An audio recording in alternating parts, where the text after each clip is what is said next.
listening to the Pittsburgh Piledriver Podcast.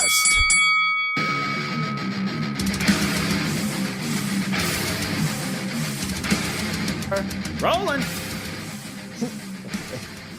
Rolling. There it is. All right, shut up. Here we go. Rolling.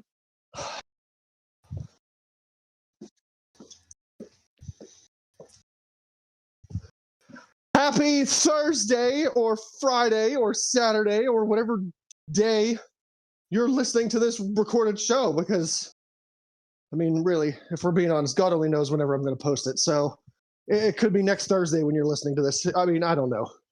That's on me. That's my bad, and I apologize. But in any case, happy whatever day it is that you're listening to the Pittsburgh Piledriver Podcast. I hope it's been a great day for you. I hope this podcast will make it an even better day for you.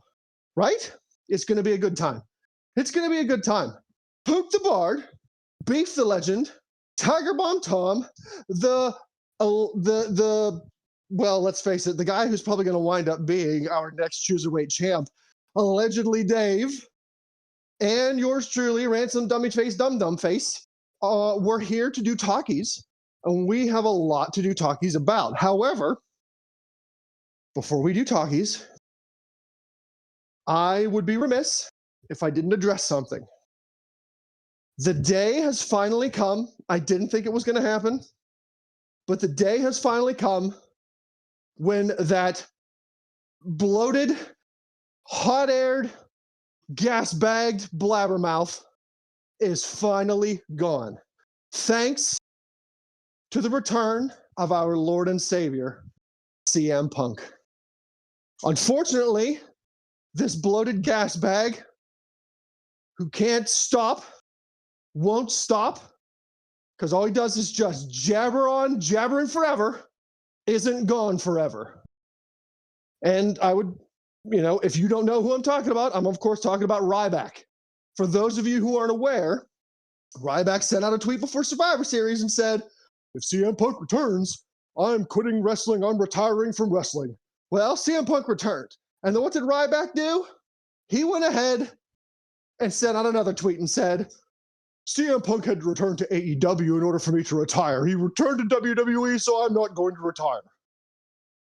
Well, This guy's a phony. I don't ever remember that being a stipulation.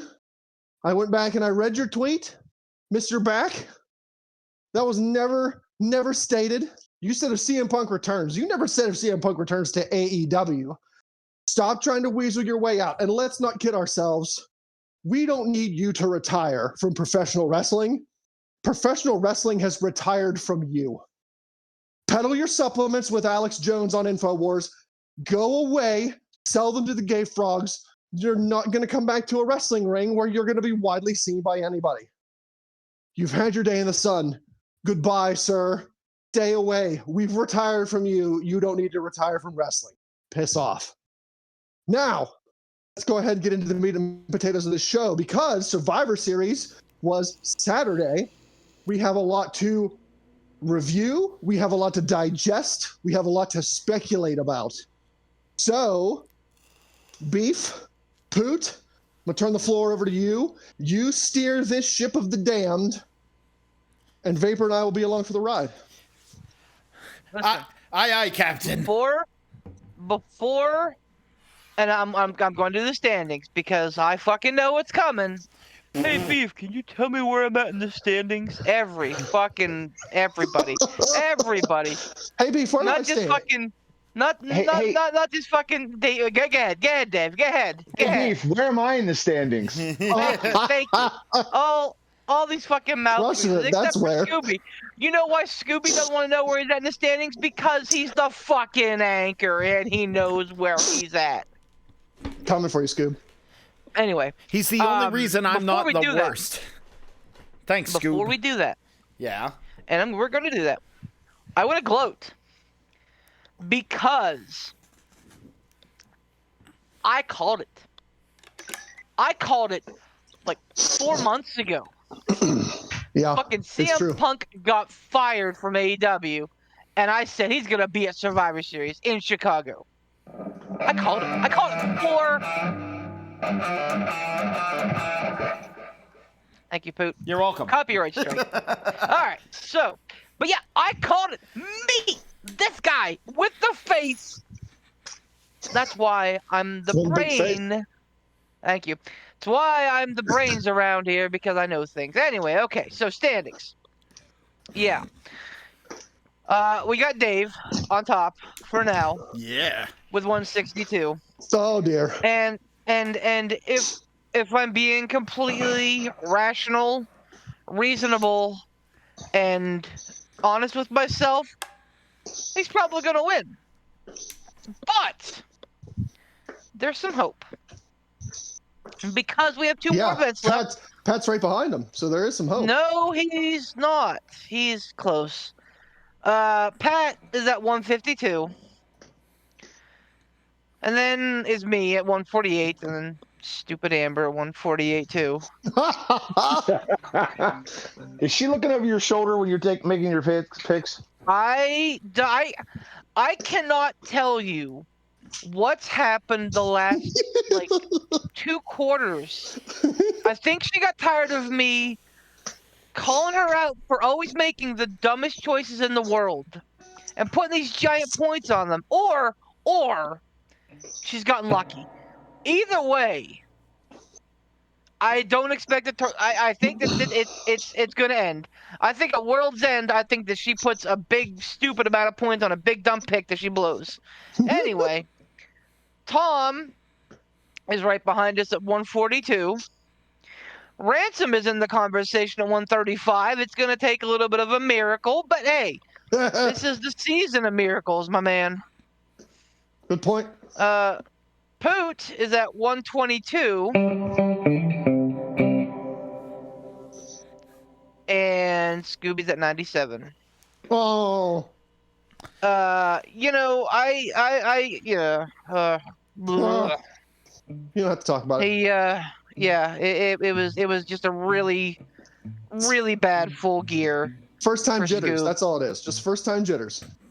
Maybe. Poot, are you gonna put that guitar down, or am I'm I not- gonna come over there and smash it over your head? I'm not gonna stop, and that would also really hurt. It's not gimmicked like Jeff Jarrett's. I'm just like, I'm sorry. I have new toys and they're fun. Slap I it. didn't tell you to gimmick the guitar. I'm gonna use a fucking honky tonk man guitar and break your fucking neck. I don't have Wow. a neck, so good luck.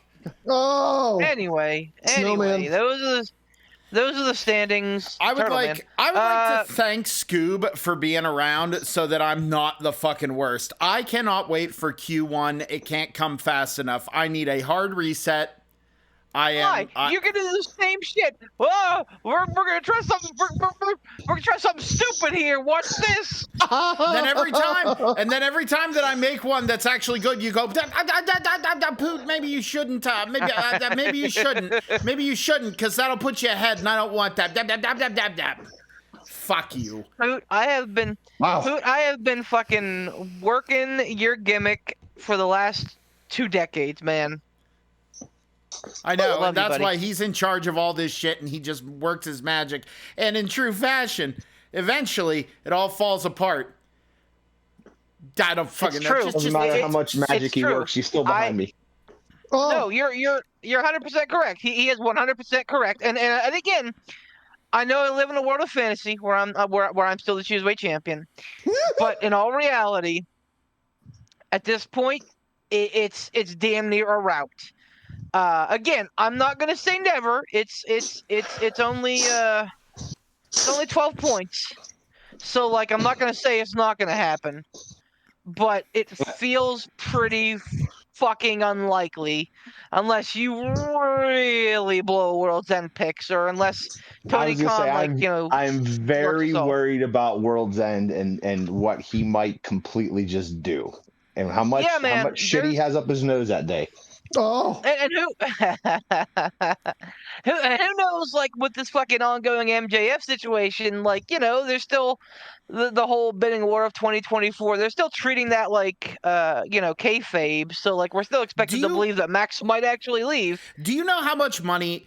Think about it. Think about this. Just imagine, Punk comes back. He's playing ball. He's doing the thing. He has good feuds, entertaining feuds. He has his don't be a dick or get fired clause, supposedly, and everything's going right. The night after WrestleMania, you just hear the MJF music, and he comes down on Punk and he goes, Punky Brewster. It would be massive. It would be massive. Dude. You can't escape the devil. Oh, throw all the money at him. Throw all the money at him. Word is he's already re-signed with AEW. Yeah. So, I think that we're kind of, but you never know. Again, in this business, you never say never because, fuck, man. Hell froze over twice, and here we are. But yeah, I mean, how big of a get? And we know what Cody is to Max. They're really good friends. We know what Punk is to Max. A fucking mentor, a fucking, an idol.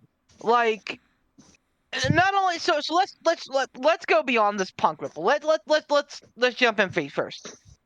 Beyond MJF, this could potentially mean FTR goes back to WWE, widely regarded as the best team in the world. Why wouldn't they want to go back and be with their friend? Can I interject real quick and ask you a question? Absolutely. So was FTR? Were FTR? I don't know the proper English there. FTR, were they Triple H guys? They absolutely were. So Triple H was very high on them? Absolutely. So the whole comedy gimmick that they got put in the back shaving, that was Vince McMahon? Vincent Kennedy McMahon. Yep. Yeah, that was all Vince and Bruce and all those guys. Yeah, well, man. That might be... all the fucking Rubmeisters. So that might be... Oh, boy. Even more attractive.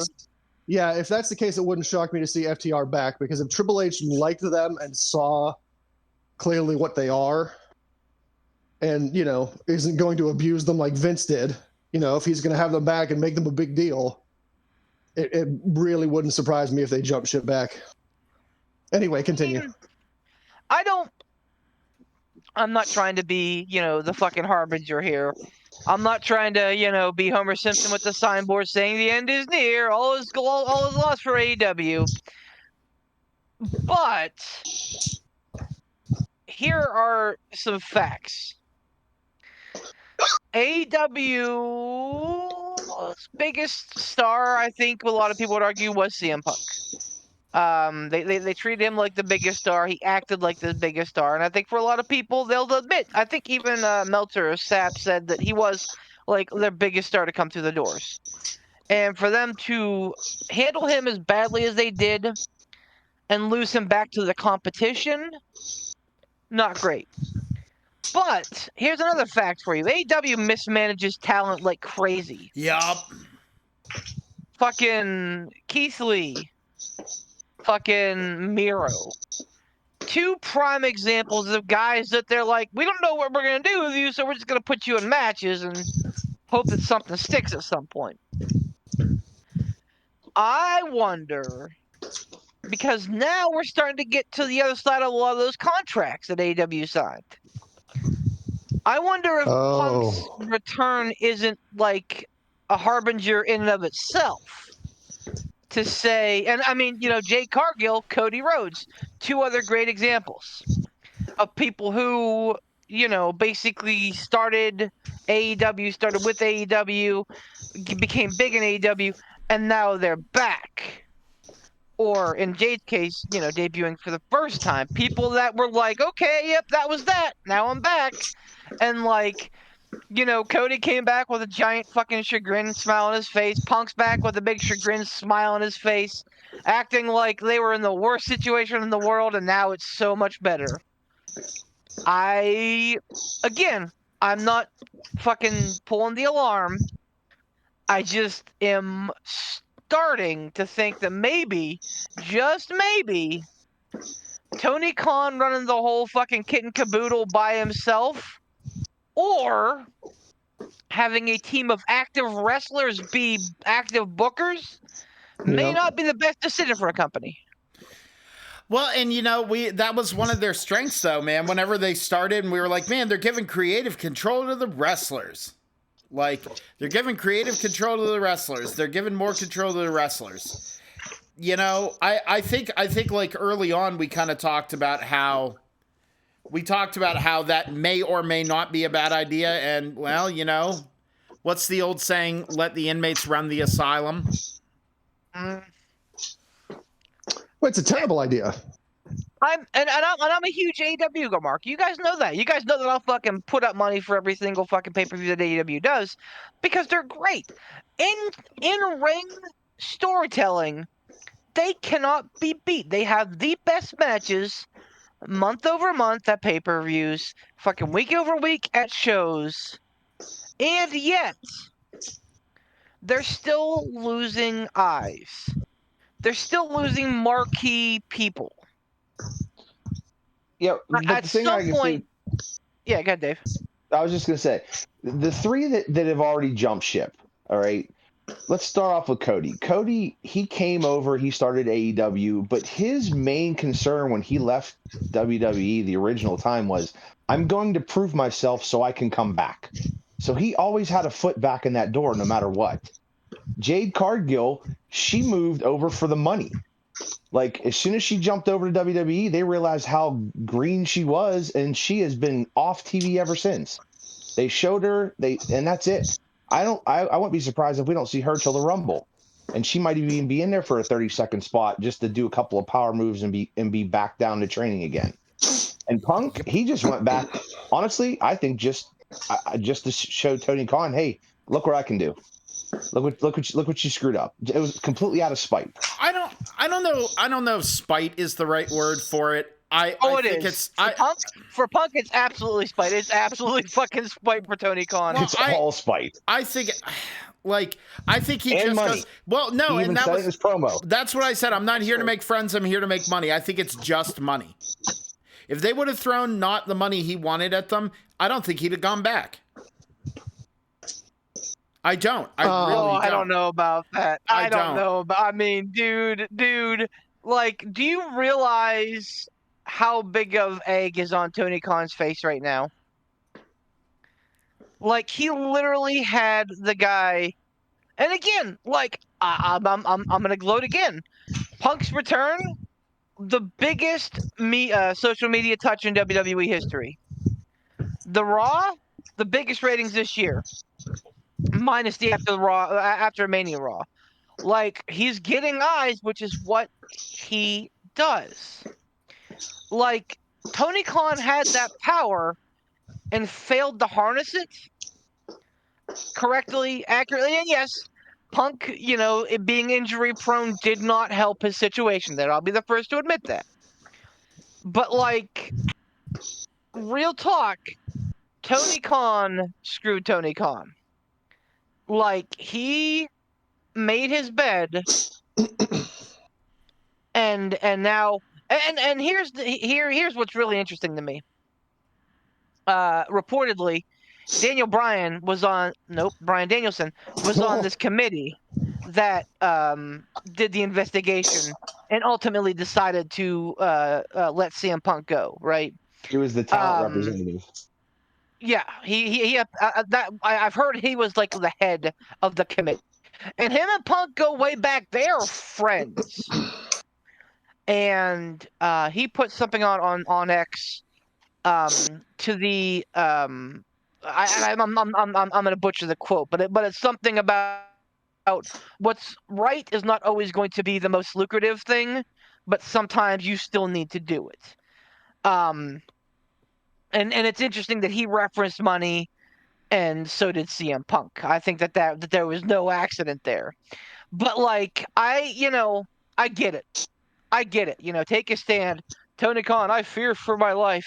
I understand. And part of me, a lot of me, wonders how much of the last 6 months of CM Punk's career in AEW was just CM Punk trying to get fired.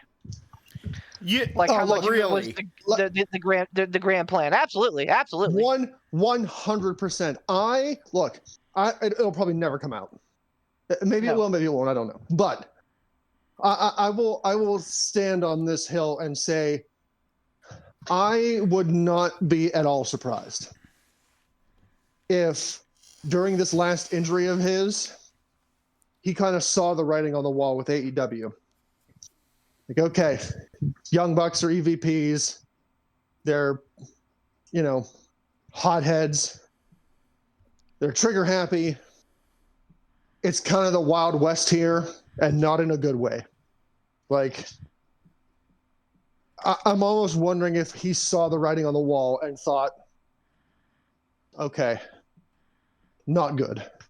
And it really, really wouldn't surprise me if Punk and H had some conversations while Punk was out injured.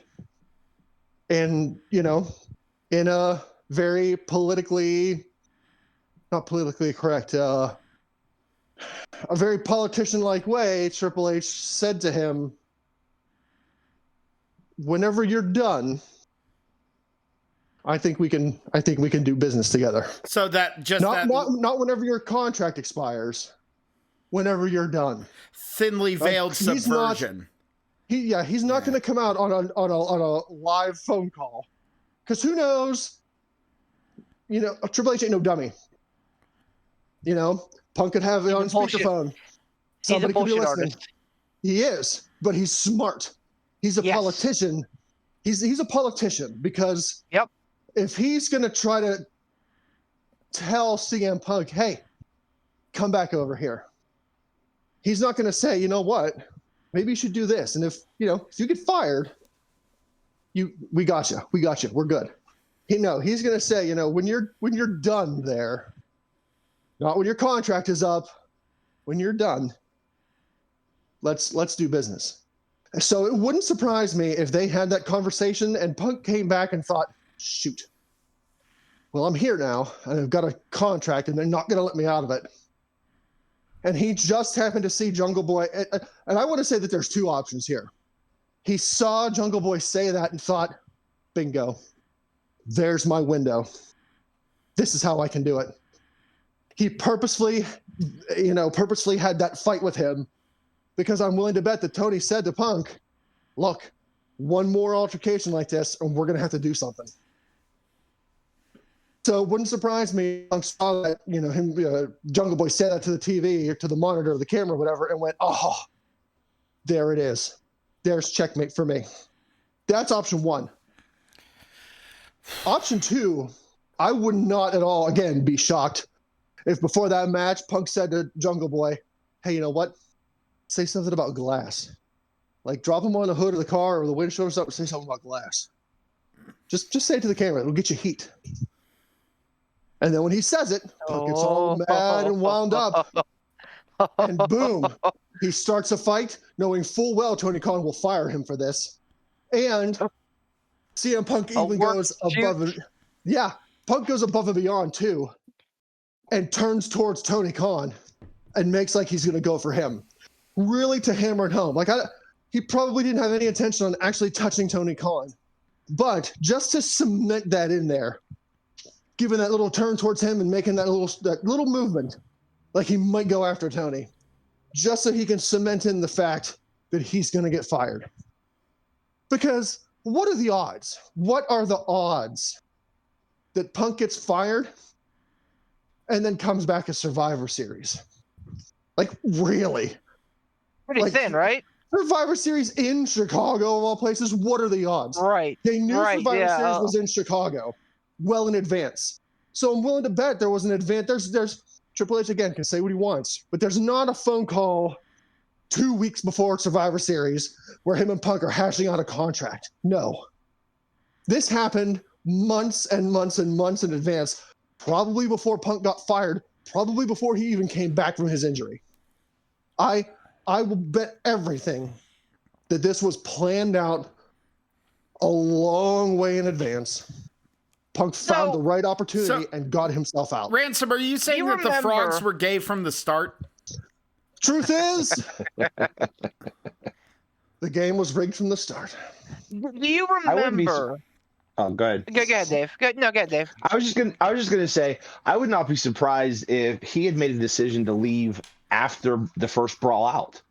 Absolutely. And he just basically at that point was like, well, I got a contract and I'm going to try and get out of this. And now I can't get out of it. And the other reason why he came back was I guarantee the network got involved and was like, we need to have him back. We're going to start this new show. And that's when Tony Khan was like the pseudo brand split where he basically gave him his own show. And he still felt after, I don't know, how many weeks did we have that show? Like before he got injured again, like a couple of weeks? Couple weeks, a handful of weeks. And then he was sitting at home again going, you know what? This still isn't as good. I still want it out of here. And just like you said, Ransom, I'm pretty sure he was like, I'm done. Let's figure out a way to get out of this. 100%. Dave, you were 100% like right where I think that decision came after Brawl Out. Oh yeah, I think 100%. You know, after Brawl Out. when he came to AEW, he came with, you know, big eyes, and he said, "Let's fucking go. Let's make this the biggest company in the world." And it was a rocky start. And he's like, "All right, okay, like this is gonna take some time to work out." And then Brawl Out happened, and he's like, "Okay, this is not what I signed up for." And if this is how this dog and pony show is gonna work down here, I'm out. And Dave's absolutely right. You know, Man. There's one thing about Brawl Out that has always been like a thorn in my side is that Brawl Out started because he said something in the scrum saying, if people have a problem, come find me. Yep. The Bucks and Kenny came with the lawyer of AEW, if I'm not mistaken, to come talk to him that night. And that's when all this stuff happened. Yep. So, like, he said, come talk to me. And they did. And egos got in the way. And then all this stuff just blew up. Go ahead. Remember, when he was on sabbatical, when he was on sabbatical, or whatever you want to call it, injured the first time, remembered how he showed up at Raw that one random time? Right. And, Just in the that back. was on the like, plane ride back from the meeting with Jericho. Yep, trying to like shake hands, apologize for wrongdoings. He was trying to talk to Vince. He was trying to talk to Triple H, and just kind of like meant fences there. Bingo. I think that was the time when he realized, all right, this has gone south. The fucking cows are out of the barn here. Mm-hmm. I gotta build this other bridge I burnt back the fuck up, or else I'm gonna be living in Japan the rest of my life. Well, I don't know, man. I think Not that there's anything wrong with that. I don't know. I wish I had more poignant things to say, but you guys are like going off to the races with like it. Like a couple months ago, we were talking about how big of a pain in the ass CM Punk is. We were talking about how big of a pain in the ass the man is, how immature he is, how these things, and now because of a return, is it all these pieces are just falling into place? Or is it one of those things where everyone's just going, there's the writing on the wall. We need to make sure that it's bap, like, you know. I said it 2 weeks ago. Like that I had flipped because I absolutely think that WWE is a product that needed a little bit, a good product right now that needed a little bit of a spark. And I think that CM Punk absolutely is going to be that guy to be a fucking spark. See, but I'm on the other side. I haven't changed my opinion. I think it's a complete waste of time to bring him back. He is going to eventually blow up. I think he has become what he griped about when he was in WWE the first time. The grumpy old veteran who's not giving anything, who's not giving the young guys what they want. And he has basically become what he used to complain about during his original promos back in ROH. Back in WWE when he first came in, back in. You either become the hero, or you die the hero, or you live long enough to see yourself become the villain. And I'm here for that. Like, honest to God. Wait, hold on, did you guys? I think I lost you. Yeah, we lost you for a second. Sorry, guys. All good. That's all right. But yeah, I mean, you know, that's. I don't know what you heard from me, but go ahead. I mean, you're fired, but you know. Oh, you made a great point, and Pooh kind of brought it home with saying, like, yeah, you either die the hero or you live long enough to see yourself become the villain. Correct. And I'm here for like meta CM Punk. CM Punk knowing that he's become what he's hated and leaning into that. Isn't that what the Summer of Punk and Ring of Honor was all about? CM Punk becoming what he hated and leaning into it? Like, let's fucking blow this shit to the roof, man. Let's go. Let's Yeah, but CM you're gonna Punk get neutered, become Punk. John Cena. Huh? You're gonna get Huh? neutered, Punk, at this point. Like, look at Maybe. the promo from his- Monday. His return, yeah, I was gonna say his return promo was an absolute nothing burger. Oh, it was horrible. Oh, it was true. nothing. It's it was true. a big old fat sack of, hey, I'm back and I don't like people. All right, bye everyone. I'll say this. thanks Punk- everybody. Bye. CM Punk on his worst day is still like 50% better than most of you other guys on the promo in WWE. And that's just the way it is. Even a 50% CM Punk promo, and I would argue that was a 50%er, is still going to be good. I think that there is a ton 50. of money. Okay. I think there's a ton of money on Punk and Seth Rollins right now.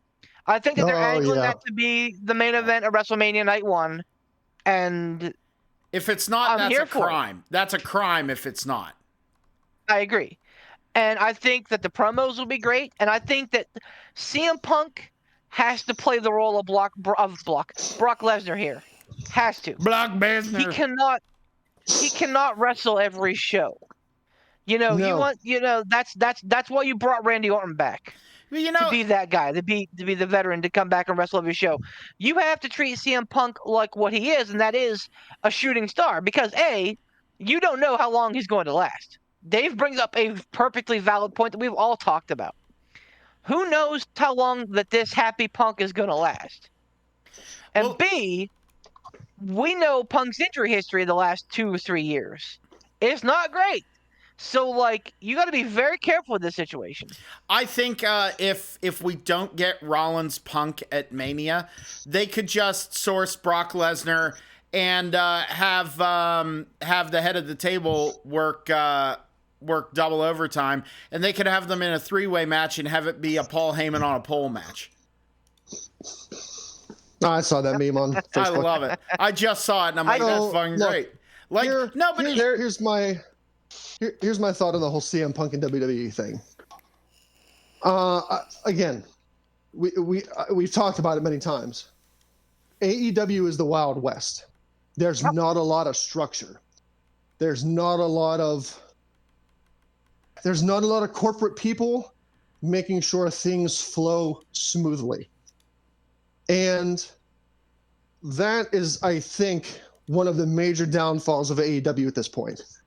It's primarily Tony Khan and a handful of wrestler EVPs. That's not going to hold structure. Tony Khan can't hold structure. He's too busy snorting cocaine. The Young Bucks can't hold structure. They're too busy worrying about their own, TV time and their own spots. WWE has people in the back who used to be wrestlers, who know how things, who knows what works and what doesn't work. But the big thing is that they used to be wrestlers. They're not active competitors anymore. They have no horse in the race. So there's none, that conflict that's in AEW isn't in WWE. Triple H isn't an active wrestler anymore. Road Dogg's not an active wrestler anymore. Shawn Michaels not an active wrestler. The wrestlers they have in the back, they're putting things together and bringing the pieces into place. WWE doesn't have to worry about them and their on-screen egos getting in the way. That's an AEW problem. I think, again, we give Vince McMahon a lot of poo, but Vince McMahon knew wrestling, and Triple H studied at the feet of the master. So when everybody's, when a lot of people said, including myself, Triple H isn't going to bring CM Punk back, they don't like each other. Triple H doesn't like CM Punk. Triple H saw Vince McMahon not like a lot of people. He saw Vince McMahon have a lot of problems with a lot of people, and a lot of people have a lot of problems with Vince McMahon. But when the time came to make money and do business, Vince McMahon forgave and forgot. That is something that I think Triple H has brought upon himself. Oh, he's not an active wrestler anymore, so he's not going to have that competitive nature with CM Punk anymore. He's completely focused about the product. He's a completely, focused about what's going on in the back and what's going on with storylines. He's out of it. He's out of the storyline picture as an active competitor. So I think having learned from Vince McMahon, Triple H said to Punk, you know what? We had our problems. However, we put those problems aside. You're going to make a lot of money. We're going to make a lot of money. And if we're both making a lot of money, we're both going to be very happy. So it's funny that you mentioned Triple H and Road Dogg, because like when we were talking about Brawl Out and Punk and the Bucks and Kenny Omega, my first thought was like it was like running afoul of the Clique in 1998 or 1997. Yeah. Like it was basically a death knell because they're active wrestlers, but they're also guys who were like upper echelon, in the mind and the pockets of the bookers and things. So like, yeah, of course, if you ran afoul of the fucking the Clique, you were on borrowed time. Now, also look back if you dissect the podcast that CM Punk had with Colt Cabana and a lot of the gripes that he had there. Yeah. Okay, so the Undertaker's going to beat you and he goes away. Then what for me? John Cena is going to beat you. Then what for me? Triple H is going to beat me and then go away. What for me? That's gone now. Like those people aren't here anymore. Maybe Brock Lesnar, but I don't think there's any money between Brock Lesnar and CM Punk nowadays. So that's gone. Not. And so, that was a big gripe there.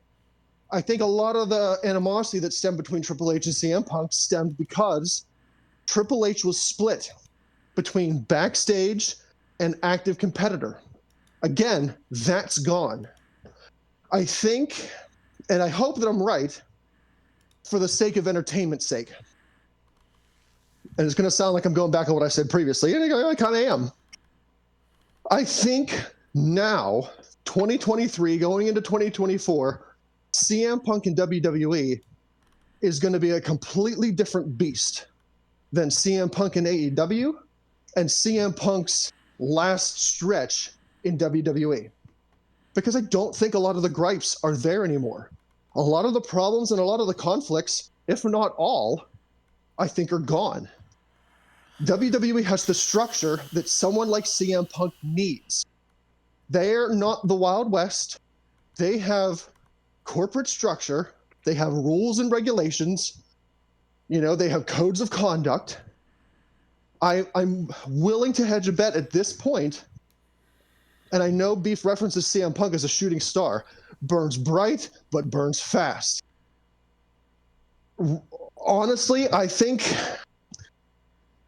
if the structure can stay in place for CM Punk backstage, I think him now in WWE is a completely different animal. And it wouldn't shock me if CM Punk lasts a decently long time here and then winds up retiring with all the pomp and circumstance of somebody who had some problems, righted their wrongs, and is riding off into the sunset as the hero.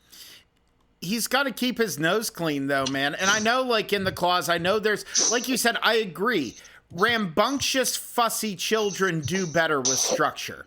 So you're correct. Like, it's absolutely true. But the thing is, you can't, if Punk wants to go off the rails and he wants to run his mouth or he wants to impose his will on someone, you guys know as well as I do, he's gonna fucking do it, whether you like it or not. Because the worst case scenario is he gets fired again, and I don't think at this point, judging by what's happened over the past couple years, or even the past decade, I honest to God don't think Punk really gives a fuck about his legacy, because all this shit, he's Teflon. All this shit can happen. He can be involved in all these things, all these issues, all these problems. And then what'll happen? People will still, in a completely off-brand company from who he's working with, will chant his fucking name. Like, they just will. So, like, no matter what, there's always going to be people out there who are going to be CM Punk apologists at worst, or CM Punk or CM Punk stands at best. It's just gonna happen. And that's the thing, is I'm not beef. I'm not like saying this as like thumbing my nose at you, but like, you're kind of the proof positive of that. You will always find a way to like people will just always find a way to just not really have, like, they'll be like, well, you know, it's the equivalent of just like you know what they say, like, you know, it'll, you know what they say, like, but that's my point, is that they'll just kind of go, well, it is what it is, and that's who CM Punk is, and you knew what you were getting into when you were working with him, and you know, that's how he fucking rolls. He's legit. He is okay, legit. What he says. No, if he was legit, he would have had a really good run in UFC. My point is, with this, let's not forget about that. He's legit the cult of personality. He's legit the cult of personality, dude. Like, fucking, he's a guy that, for whatever reason, like, connects with people. I can tell you why. And because he's that guy that like, tells people to fuck off. He goes, you know what? This is what I want. Fuck you. And, like, people go, yeah, I would love to be that way. That's a tale as old as time, man. That is a tale as old as fucking time. Like, a real life Steve Austin, if you will. It is. He is that's an excellent way to put it. That is an excellent way to put it. He is a real life Steve Austin. Like, because Steve Austin himself, he's a nice, laid-back, kind of chill dude.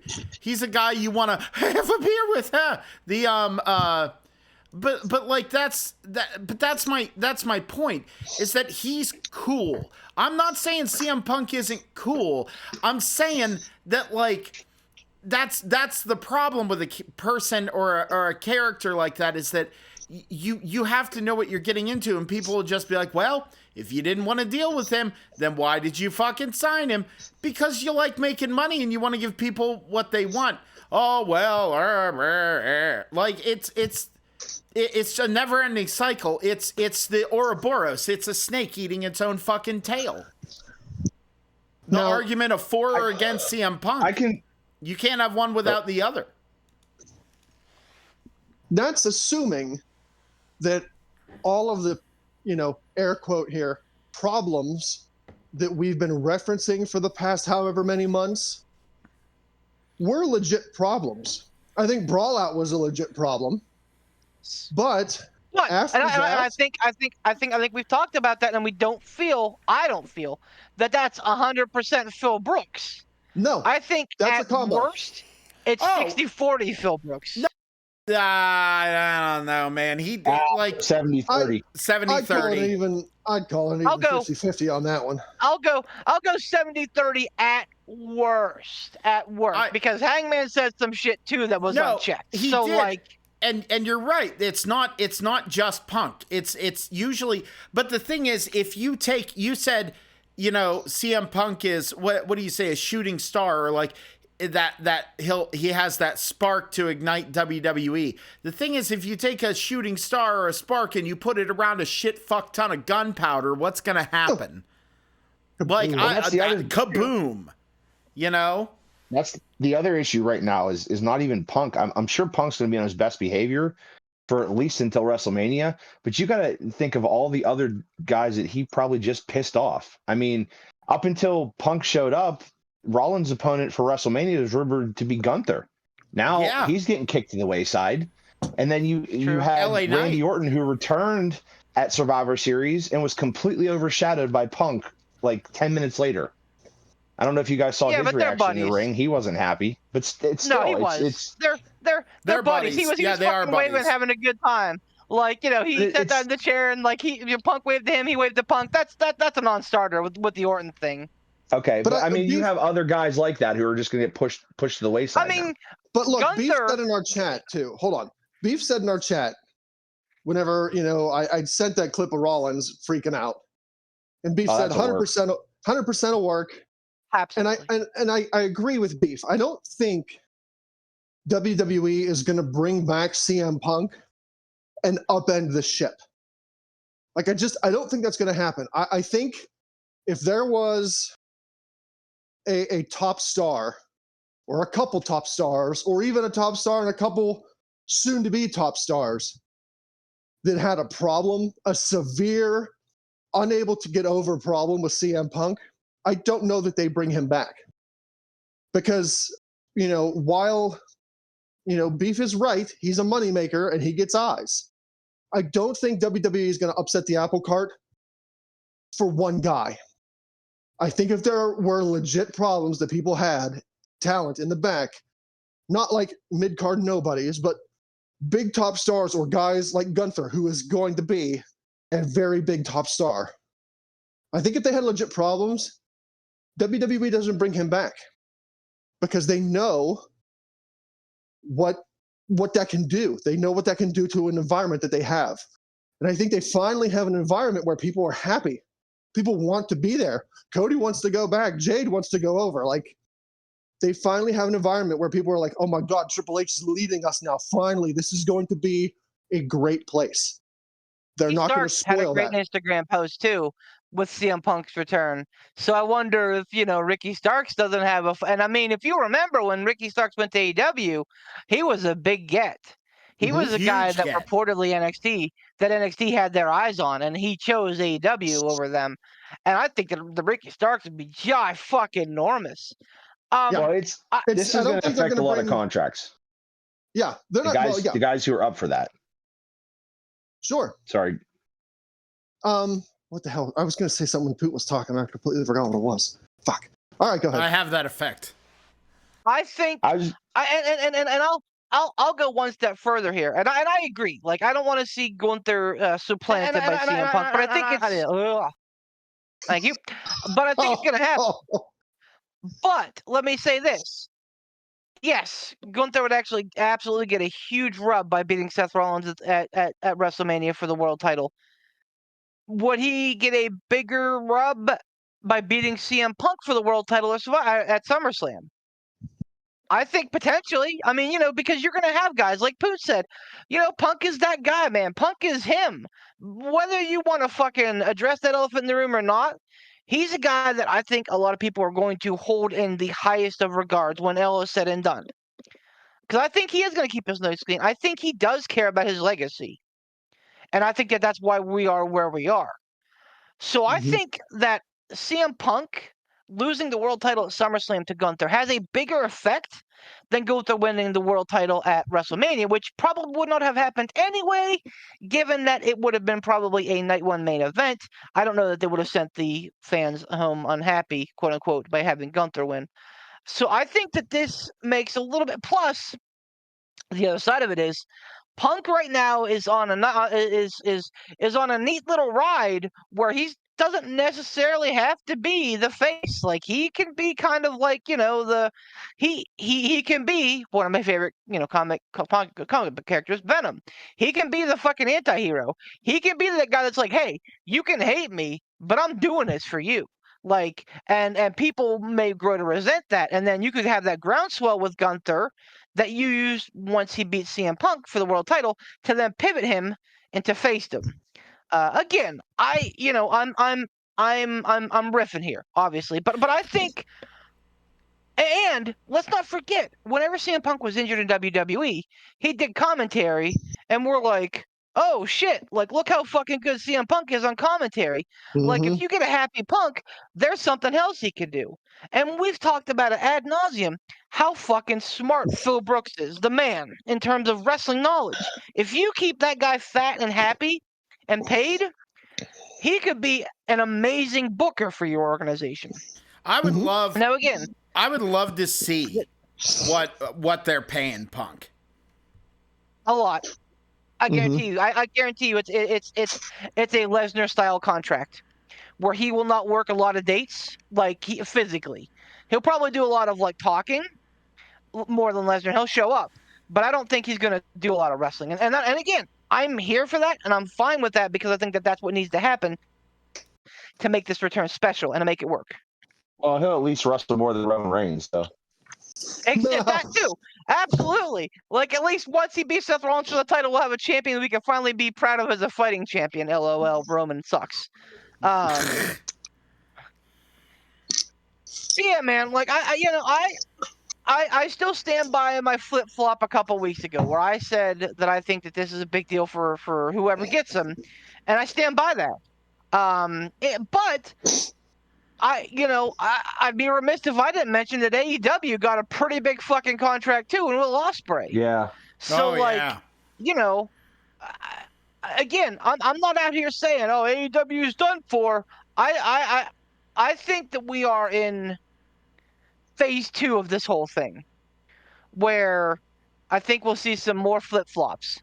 I think we'll see some people that will go back to WWE. I think that we'll see some people that will go from WWE to AEW. And I think that we'll see some crazy brand flip-flopping. But I think that it's going to lead to better television and continue because, again, AEW, good. Raw right now, good. SmackDown right now, sometimes good. Like NXT right now, good. Wrestling is in a boom period right now. The ratings aren't like they were in the Attitude Era because they never will be again. And stop fucking comparing it to the Attitude Era. It's never going to be the Attitude Era. P.S. The Attitude Era was boring as hell. Fight me. We know your Wow. disdain for the Attitude Era. Also, the wrestling in the Attitude Era compared to now was fucking garbage trucks, man. Yeah, it was. I mean, honest to God, like I hate to say it, but it was comparatively there is no comparison. I don't know, man. I'm gonna say an infamous Poot phrase. We're gonna have to see where it goes because Absolutely. If Punk will play ball and he'll behave himself and he'll chill the F out and he'll work and he'll be willing to, like, for example, if he gets into a war of words on air, like, having a promo in the ring or whatever with like the likes of Rollins or LA Knight or anybody else who can, at least put up a good sparring match with him on the mic and take things in stride and be able to go to it instead of, like, taking it real fucking personal, I think we're going to get a lot of good out of CM Punk. I'm not saying it's going to be bad. I'm just, man, it's like... It's like taking your ex back for the second time. You're like, okay, I hope you don't fuck it up. Like I think that the cardinal rule. I mean, the cardinal rule in WWE right now with CM Punk just needs to be don't fucking talk about Colt Cabana. You want to talk about Phil Brooks? You want to talk about April Menendez? Whatever, you have at it. April Mendez. You want to talk about fucking Larry? You go for it. But don't fucking utter the name Colt Cabana, Scotty Goldman. Don't make any references because that's going to be the thing that's going to fucking set CM Punk off more than anything else. So Poot said something, and it reminded me of what I wanted to say before when Poot was talking about CM Punk's problems in AEW. So thank you for triggering my ancient old man brain. Anytime, boo. So weird. No, it's sexy. If somebody says something, or in AEW, if somebody said something or did something that pissed CM Punk off, there was a confrontation. There was no hashing out. Like either there was a confrontation or people went their separate ways, stewing and steaming and being mad and getting madder and getting angrier and getting worse. I hate to keep harping on it because I'm a broken record, but apologies all around. WWE has that structure to where, okay, if somebody crossed the line, Triple H or Road Dogg or pick a veteran that is in that WWE structure, they're going to get people together in a controlled, calm, quiet environment, one-on-one with the mediator, and say, okay, let's hash this out. You said this, you didn't like it. Or, you didn't like what this guy said. Let's figure this out. Like, that's, I think, what WWE has that AEW didn't. There was nothing. There was no barrier. There was no mediator. There was no third-party presence to bring a conflicted party together to work something out. Tony Khan is not that. He doesn't have that ability. He doesn't have that skill. But Triple H does. Triple H has the ability to say, okay, come on, we're going to go into my office and we're going to talk.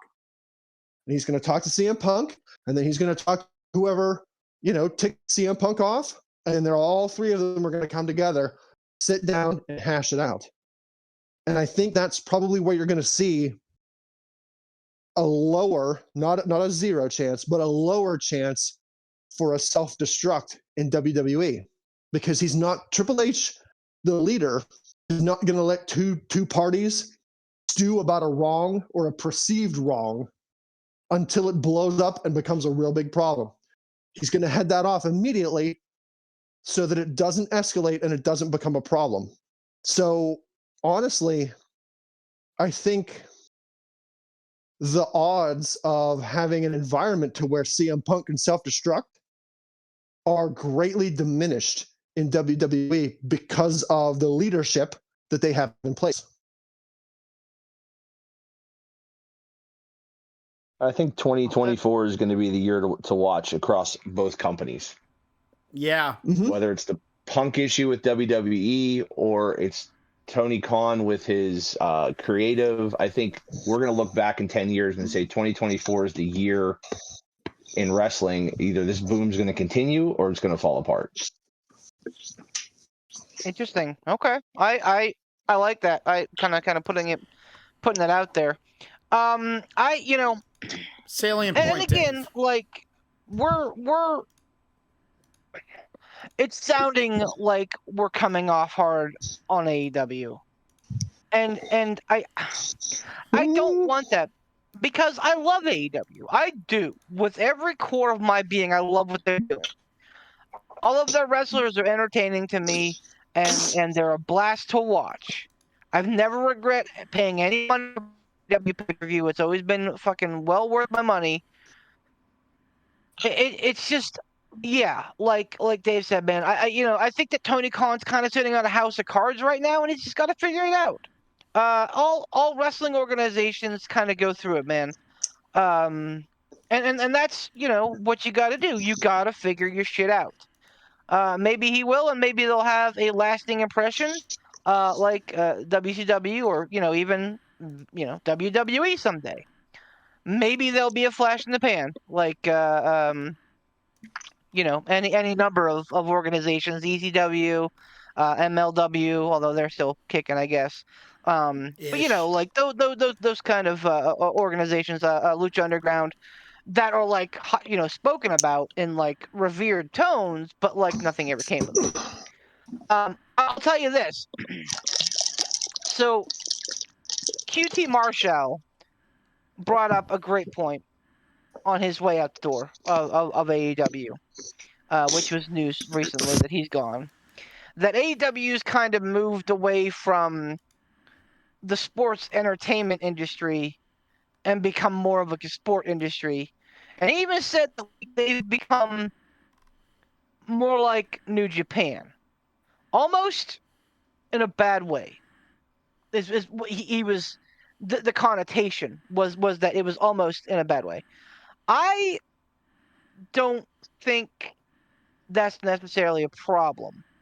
I think that you can focus on having great matches and still have interesting stories, especially with guys like fucking MJF. You can still have really great stories and still have really great matches. But I think I mentioned it last time and I'll mention it again. This fucking Continental Classic that AEW is doing, which is basically the G1 but in America, is amazing.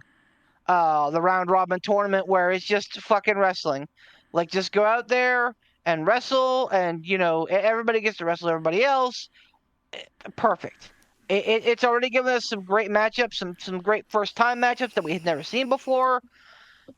So yeah, I mean, you know what? Like, I think I'm all right. I'm a bar rescue guy. Okay, I like bar and rescue. And one of John Taffer's big points that he always kind of likes to talk about with failing bars, especially with bars that have competition in the area, you got to have something to set yourself apart. You know, be it a gimmick or just a different style. Like you got to do something different to bring yourself up from the background of everything else that's going on. And I am here for AEW being an alternative, not competition. Don't be WCW because you're never going to out WWE. Never. Be an alternative. And that's exactly what I think that they have talked about from the beginning, is being somebody who is doing something different. Like, you look at it and it's like, okay, it's the same, but is it really? And I think that that's where they can excel and will excel, is being a different product on screen.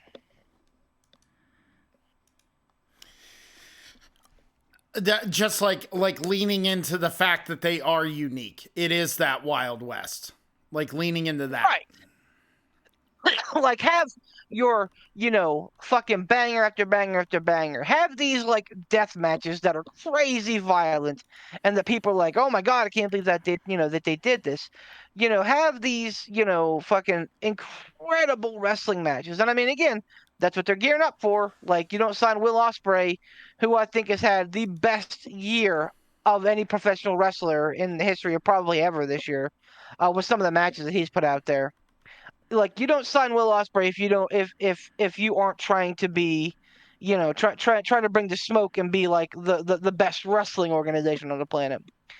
And I think that that's going to be a big selling point. Today's point of 2024 as well, is what they do with Will Ospreay and how that works out, because I think that could go a long way for them. That's fair. I like that. That's the thing, is don't take all the conjecture that you heard in this episode of the fact that we think that AEW lacks star power. Like, if we take Punk out of the equation here, let's be real. We take Punk out of the equation, I think they have a lot of star power. It's just a different kind of star power. It's the same thing to be perfectly honest with you, it's the same thing if you look internally at WWE. If you look at NXT Black and Gold, like Classic, and the main roster. In the heyday of the Black and Gold, I was way more of a fan of anybody in NXT than I was on the main roster. But again, it's because I had the working knowledge of the people that were there. And how big of a deal it was when Adam Cole showed up. How big of a deal it was when Keith Lee showed up. I think it could have that kind of vibe. You get what I'm saying? Mm-hmm. And I don't think that's a bad... Yeah. That, like Beef said, that's not a bad thing. That's absolutely not a bad thing. One thing... So, okay. Because I think that we're going to get into another big topic here. Do we want to roll into one, or are we going to do two? Let's separate and do two. Poot, Yes? say something stupid. Yeah, you want me to say... okay. Remember, you can instantly stress anyone out by yelling, "Catch!"